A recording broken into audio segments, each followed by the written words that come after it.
இருக்கன்குடி மாரியம்மன் திருக்கோவிலில் ஆடி திருவிழாவிற்கு கொடிக்கம்பம் இன்று நட இருந்த சூழலில் அதிகாரிகள் ஒரு குறிப்பிட்ட சமுதாய மக்களுக்கு ஆதரவு கொடுத்து வருவதால் இருக்கன்குடி தேவேந்திரகுல வேளாளர் சமூகத்தினர் கடைகளை அடைத்து தொடர் போராட்டத்தில் ஈடுபட்டு வருகின்றனர்.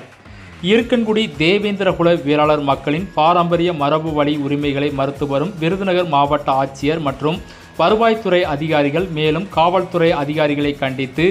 இருக்கன்குடி தேவேந்திரகுல வேளாளர் உறவுமுறை மக்கள் பாரம்பரிய மரபு வழி உரிமைகளை மீட்டெடுக்கும் பொருட்டு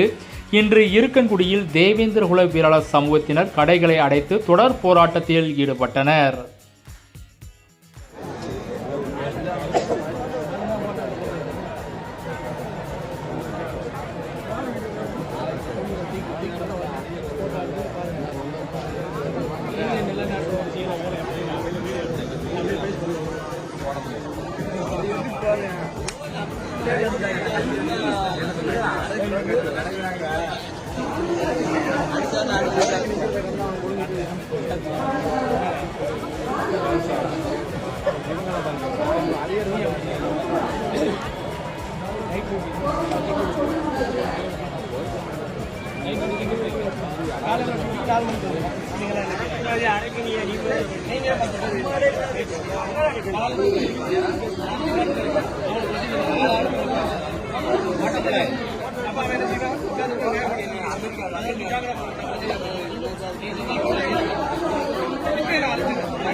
நீங்கள் அன்னைக்கு நீங்கள் சொன்னீங்க